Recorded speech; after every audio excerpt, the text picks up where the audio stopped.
Hello, thank you for joining me. It's me again, Stephen Englander, which you already know, otherwise you wouldn't be tuning in. We've had an interesting day today at the office because we're in the middle of moving to a bigger studio. So we've been going up and down, trying to measure things and get things ready. So the studio is great, the new studio, because we've got a whole event centre as well. So be expecting to come to some events and certainly be invited to them. But I've also, apart from being very busy having meetings and pretending I know what I'm talking about, I've also been a bit confused today because we had a client back in around 2013. Around 2013, he closed his business down, and I think he retired. And he was on the phone today because all of a sudden he's had a reminder that he's got an £8,000 tax bill outstanding. I'm not going to give any names, John, so they won't know it's you. But the thing is, £8,000, and they're not even sure, the HMRC, when we spoke to them, they're not sure what it's for, because when we checked the online account, we couldn't find any monies due. And then when we looked a bit further, it seems that everything's all paid up and all returns were filed, and I know they were because we did them. So my thought process is it from before we acted for the client, but we acted for the client for about 10 years. So we're talking about a situation that could have gone on 20, 25 years ago. And HMRC are looking into it to find out when the tax is from. But this has come from nowhere. And the worry is that HMRC have now raised the statute of limitations to 50 years. So that means any time in the last 50 years, if you've got any tax owing or any interest owing or any penalties owing, they can start coming after you. And I've never seen this before, but now they are coming after people. So if you do have any letters from people from HMRC and they say that you've got a tax bill and you don't remember having any tax bill, that they're on this course now of chasing tax up. So hopefully you will have records to prove that you paid this stuff. My gut feeling is that this particular debt is either an error and they're being a bit overzealous in collecting it, or it could be something from a couple of decades ago where records are sketchy for mere mortals like us. So do be aware now. It's more important than ever to keep records straight, and you'd expect me to say this, but I am a bit concerned, especially in light of making tax digital, where everybody now, if you're in business, are going to have to file quarterly accounts, not annual accounts, which is a great burden. But believe you me, the penalties for getting it wrong are quite bad, and we do need to talk to you. In fact, this is going to be our first event. So on November the 24th, which is a Wednesday, we're going to have a special talk show, a live event where we're hoping people come down to our studio, and we're going to talk in real terms about making tax digital and this overzealous collection of outstanding tax that can go back 50 years. And we will be looking into how you deal with this and how we go forward. So I thought I'd just start the show with a bit of an ominous warning, because it's something that I've been worried about, and I don't like to see grown men in tears. It's bad enough I've had Graham running around all day in short trousers in tears. Yeah, sorry. You're going to have to adjust the shot. You see, you're showing your thing here because I've got long trousers on. Show me. And you know what? It disgusts me that you've not looked at my legs once to confirm that. You're just it's true. Resting on your short trousers and nonsense. I'm so used to looking away. Yeah, I know. I've got beautiful dark combats on. Well, go on, let's get a clip on them. No, you're all right. You're going to have to tune in at 10 for that. Hey, Duke Braxey is very happy that you actually are Stephen Englander. Well, who did he think I was? I don't know, but he says it's awesome that you're Stephen Englander. Oh, okay. That's good. Colin says hello as well. Yeah. He's always here. Hi, Colin. Much. Thanks for saying hello. We've got Mark as well. And yes. Would you like a question that you haven't prepped for, knowing that you might not know the answer? From this lot. Go on. Try me. This is from WB 1990. That might be a bit small on your screen there, so I'll read it for you. It says, "Hey lads, can you please ask Stephen what is the situation with paying tax?" Do you know, one of the notes that I've got down here, because I hate cryptocurrency. I think it's such an artificial type, and I think it's going to get kicked out. Wait. I'm going to come. I'll answer the question. Let me read the question. I've just read it. Oh, sorry, I read it online. For the podcast, Stephen. Okay. Anyone listening to this has just heard you jump in, yeah? I know it's... Honestly, So I do haven't you got have as to much pay- life left as you. Do you have to pay tax on cryptocurrency profits? Of course you do. What? Yeah. And let me just come back to that. The way cryptocurrency, like anything, when the profit crystallizes. I mean, if you buy cryptocurrency and you buy it for £10,000 and then it goes up to £11,000, you don't pay tax. But it's when you cash it in, you do pay tax. And that's something that we were talking about before. Well, we weren't talking about it. I was telling you about it because it's a bit complicated. You know what do you call MasterCard? Yes. They've come up now that they can support cryptocurrency. What does that mean, though? How are they supporting it? This is what I don't understand. I mean, you give me these basic one-liners to talk about and think I know it all. But with money can be anything. I mean, if I had £10 notes from the Bank of Accounts Direct, if you trusted that currency, that it'd be accepted currency. There's no law that says you can't have your own currency, but it's whether people trust it or not. We all trust the government. Well, we trust it enough to accept the currency. Don't speak for me on that. If I gave you £10,000 in cash, would you accept it? Doesn't mean I trust the government. Of course it does, because why else would you take the money? It's government backed, so you trust it. So you're talking shit, honestly. No, I'm not talking shit. You're not? No, because that 10,000 would be worth less the next day because the government keeps flooding bonds and inflating everything massively. So I don't trust them. Be worth £9,000 in a year. Does that mean I'd have to pay you? As if you do anyway. I'll pay you in Hovis. Oh my God! What about bread? I'll pay. Do you know what? I'll pay you in cat food. You're worth more than what you're giving me now, mate. Of course you are. Always will be. I hope. But no. So with Mastercard, if they one good thing that props up currency, it's cryptocurrency. Anything is the fact that we can spend it. The fact that people take it. So if Mastercard are now saying you can deposit coins with them, and they will allow you to spend it, then that's great. That bolsters the value of cryptocurrency. My thought, and I must look into this, is if a value is created when it's crystallized, then surely when cryptocurrency becomes crystallized, i.e. it becomes money, so you can spend it, is that when it's taxable? So I must look into that. Did you get that? Okay, I know if you get it, I haven't a clue what you're on about, mate. Right. As soon as you talk money, if you've got cryptocurrency, then and it increases in value. I'm not going to say on camera whether or not I do have cryptocurrency. No, but if one has cryptocurrency and it increases in value, by the way, Graham, saying things like that online makes it very suspicious. But if you've got cryptocurrency and it increases in value, you don't pay tax on that increase until you crystallize that, until it becomes money. So £10,000 worth of cryptocurrency has no value until it turns into cash. And Duke's saying here as well that you balance winnings and losses and stuff like that. Well, that's a different thing. That makes it more acceptable to gamble on cryptocurrency and the stock market and everything else. But in the main, so when you've got MasterCard that are now saying we will accept the currency, my thought process is going, well, if they're doing that effectively, they're giving it a value and turning it into cash, so therefore there might be a problem that way. So I wonder how MasterCard would be dealing with that. What? I don't know. People are asking why Hayden looks so different tonight. That's what Hayden used to look like 80 years ago. No, this is Charlie. Say hello, Charlie. Hi. Charlie's our new head of social media and PR. So he's come to see what it feels like being in front of a camera. So anyway, the next one, is there any more questions before I move on? No, you're done now. Thank you. What I thought I would mention, though, is in today's, furlough's coming to an end, and profits are possibly down a bit at the moment, and there's all these price hikes and everything. It's worth going online and having a look to see if there's any benefits available.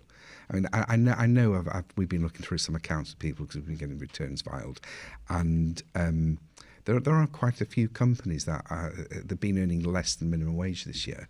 So it might be an idea to look at benefits. Just go online and type in benefits and see what you can get. I mean, there's all sorts there was one the other day that I didn't know, that was death bereavements. If someone that you rely on dies, you can claim either a capital cost or an ongoing payment for a certain amount of time. Yeah, I'm not saying to go out and poison anyone, but there's all sorts of benefits out there that it's definitely worthwhile going and looking. I won't go on about benefits too much, but what I was looking at, coming away from benefits and looking at influencers, because I would rather promote a business and make it bigger and more profitable than look for ways of saving money and claiming benefits. That's not your policy, is it, Graham? You know, have you got $1 million kicking about? Because PewDiePie, I'll give you a shout out for $1 million. What's PewDiePie? PewDiePie he's a YouTuber, really big popular YouTuber. You don't know PewDiePie? No. Give him $1 million and he'll go, my accountant is great, Stephen. For £1 million? Yeah. Be worth it. Do you know what? Do you know, influencers? It's awful. I'm not sure how they work in business. I know they've got value, and I know in the olden days we used to rely on Sean Connery or somebody to promote our goods. In fact, do you know in the early 80s? Do you know I bought a Lotus? Yeah. A Lotus sports car. I didn't car. know that. I did, and it was mainly based on James Bond. Well, it was Roger Moore when he had this Lotus. I decided because James Bond had one, I wanted one. That's why I used to date models, but it's not worth the fuss. No, but they do what? Because of James Bond. I saw him with his girls on the beach and I thought, I'm going to get a bit of that. But they're all mental. Stay away. I know. That's women in general. Not that my current partner isn't wondrously beautiful. No. Must be something wrong with her, though. Anyway, so I think, how do we find influencers? Well, again, if you go online and there's some software, there's one called Upworks, I think. I'm not sure how much it is, so do check the prices, but they will help you find and manage influencers for your products. I mean, it's not a bad way of promoting a brand, because people do tend to copy people that they know. It's just that I look at a lot of influencers and they're doing funny dances on TikTok, and I think, oh no, not for me. But there are. It's worth looking into, if nothing else. I think. Are we going to look into influencers, Charlie? Potentially. Yeah, everything's got value. I mean, you can have networking is a good one, because don't forget that if you're in business, even if you've just got a corner shop, you're selling products and you're selling service. You need to let people know. You need to be out there. So when you go home at 5 o'clock and you've put the shutters down, it's not the end of the day. You should be out there letting people know that you've got these products, and if you've got your own brand in them, even better.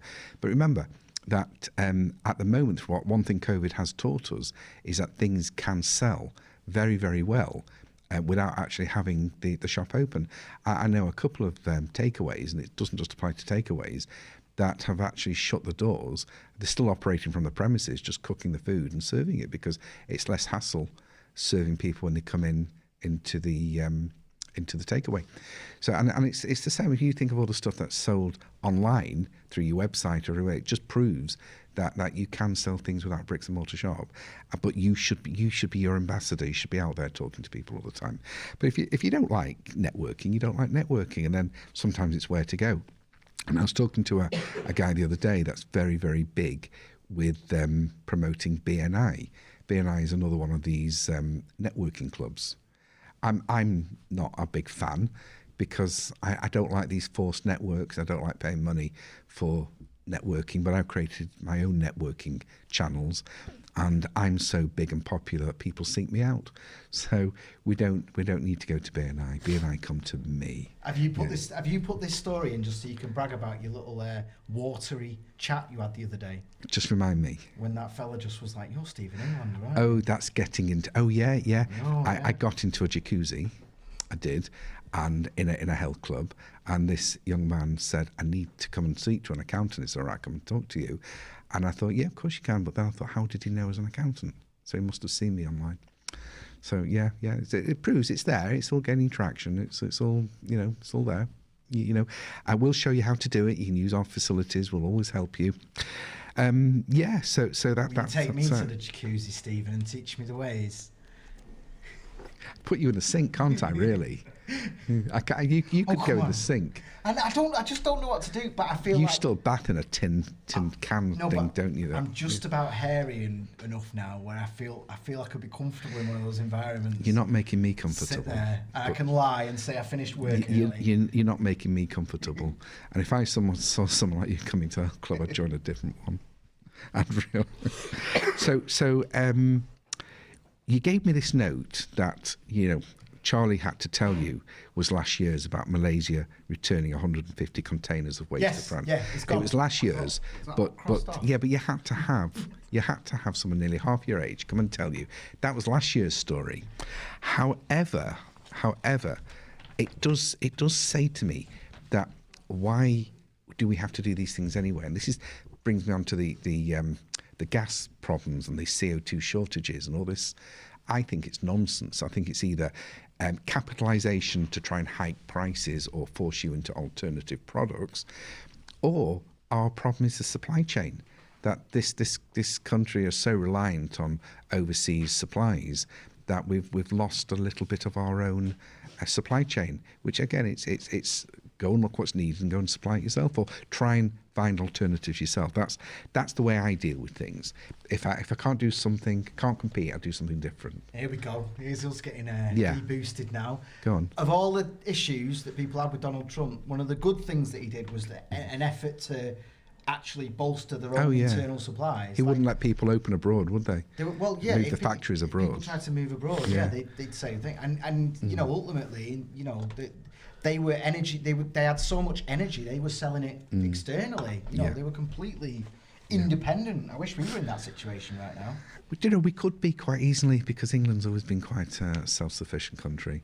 I went down to London on Saturday, and the amount of shops, the amount of small businesses in that area, and you could see it was buzzing. So if I could work there, I don't know why I can't work anywhere else. So we are quite capable. But when you've got energy firms collapsing, like what they call Avro Energy, 1.5 million customers affected, there's got to be opportunity to do things properly. And it is down to the supply chain. Do you know what I read, Graham, that I thought was quite interesting? I don't know if you find it interesting. They're giving those VR helmets to cows in Russia. Why on earth would they want to play Minecraft, Stephen? Well, apparently, I don't know if they're playing Minecraft, but apparently the cows in the field are the happier. You can tell by the way they say moo. They go moo, but they're happier and the milk's better. So it's a big thing now of everyone being happy. So I'm thinking, maybe we'll get virtual, what they call virtual. Dude, I've been trying to hit you up for a VR room for about 6 months now. No, get VR spectacles for everybody that works for us. Yeah. That'd be good, wouldn't it? You know what? I completely agree. And you know what? This time next week, me and Charlie are going to provide all the evidence that if you've got virtual desktops, it improves your workflow. Yeah. Yeah. We need to do that. 100%. Do it. VR spectacles. Do it. I've got enough. Everywhere. We've got enough to contend with that there might be a 4-day week coming. What do you think of a 4-day week? Do you think we'll get any work done? It's all based on a lie and a scam. It is. The whole Sweden. thing. Was it Sweden? It was Iceland. And it wasn't a 4-day week. It gets repeated. That's not Iceland, the supermarket, is it? No, it's the country. They brought the biggest change was bringing 45-hour weeks down to 41 or 40. Stupid. Most people had an hour knocked off their week. Oh, they should take it back up to 60. Get rid of minimum wage. And everyone just reported it as 4-day week. I didn't see anything wrong with slave labour and sweatshops. I know. You know what? You're trying to play it off as a joke. No, I'm not joking. I know you're not. People, of course, apart from Accounts Direct, where everybody works very hard and gets the jobs out like that, quality and quantity. But a 4-day week, there were times when it was a 6-day week, 7-day week. So, I don't think there's anything wrong with a 4-day week. I just think it needs to be properly managed, because I think, unfortunately, the people that are productive, for every person that's productive on a 4-day week and working from home, there's probably a hell of a lot more that are pissing around on a 4-day week. And can you imagine all those hospital visits that they could make on the day off, but they'll still go on during the week. But it's a matter of management. It really is a matter of management. What do you think? Good, strong management. In fact, I've got in the audience my office manager. Yeah. She's a bit scary and horrible, but I'll just ask her, what do you think of a 4-day week? No, never happening. No, she hates everybody just as much as me. No. But can you imagine a 4-day week not managed? Can you imagine people not working properly? they're working from home. Can you imagine production? I mean, we'd really be in the shit, wouldn't we? I mean, the country would really go to the dogs. I'll get 1,000 people saying, that how dare you say that I'm bone idle and lazy. But what we must do if we're heading towards this world of snowflakey 4-day week and counselling just because there might be early one day, we do need to set our systems in place, and that's something that is massively undervalued, under process in most companies, where they actually say, well, what's the system for even opening the door? Years ago, I remember having this government body in to see that we had the right services, the right procedures in place for having YTS people. It was like a government thing where they got young people into work. And one of the things we had to do was give the process for everything, like how do they go, where do they go to the toilet, what time can they go to the toilet, where do we keep the toilet roll, when does it need changing? And I thought, oh, for God's sake! But you can see it, can't you? Yeah. I mean, you've had experience of this. When I worked you've for had the lots council, with toilet paper. When I worked for the council, they were very, very strict about 10-minute break every so many hours and all that. But because I was working with homeless people, I was doing one-to-one counselling with them and stuff. I did all my meetings outside, so I could smoke as much as I wanted. Come on, lads. I'm trying to show how we need to put systems in place, and you're talking about skiving work. No, I wasn't skiving. I was doing all the work, but I could also smoke at the same time. I was adapting myself. I was just saying systems for dealing with the processing and orders, systems for accounting, systems for this, systems for that. And I think if we get our systems right, we can look at what we call key performance indicators, and we can check them off, like how many jobs has that person done this week? How many customers have they served this week? How many times have they sneezed this week? I mean, if you want to take your infected, disease-ridden body and take it outside, that'd be good. I don't get really worried here. I've managed to dodge any seriousness in terms of the last year and a half. And I've got a full-on plague victim next to me. Go on, sneeze on him. I know, he has done a couple of times. He puts his hand there. Disgusting. He puts his hand there and it all comes sideways at me. I was going that way. He's got white powder there. Just move it. What else have you given me to talk about here? So we've got you've gone on before. You wanted to ask me something that Tony from The Sopranos. Yeah, I'm gutted about because I don't watch this. Yeah, I should watch it because it's a gangster. It's a gangster mob gangster. Yeah. So Tony Soprano is in New Jersey and he runs the mafioso there, and they're doing a prequel called The Many Saints of Newark. Okay. And the way that Tony Soprano covers his tracks legally is he runs waste collection services. And I was just wondering, were you not the fine, upstanding, honourable, honest, by-the-line accountant that you are, and you were sat opposite Tony Soprano, would you have any advice for him? You mean as opposed to having a waste business, to have a laundry business? Yeah, if you were just like murdering on the side and doing all that stuff, then what would you do about it all? Government contracts. Government contracts. You know what? That would be the perfect fit. It would, wouldn't it? But a lot of gangsters do run their businesses very well when you think about it. I mean, the amount of organisation they must have to know who to pay, where to go, and where it's still supply and demand, isn't it? You know what? I guarantee you that if they made The Sopranos today, he would be in the green energy area. Yeah, they would, and they would be accountants. Yeah, he'd be putting windmills and solar plants. And you don't need to be mobsters because you get the right grants from the government and know who to talk to about it there. Then you do okay. You've had enough today, haven't you? You're projecting again, right? Because you went, and then told me I'm fine. I'm all buzzing on my Red Bull. I saved it for the show, so I'm all hyped now. I'm really looking forward to getting our events going. Yes. I find generally in business that if you're face-to-face with people, you develop relationships, people get the message. End of November. I want anybody to come. I'm not going to charge you for it yet.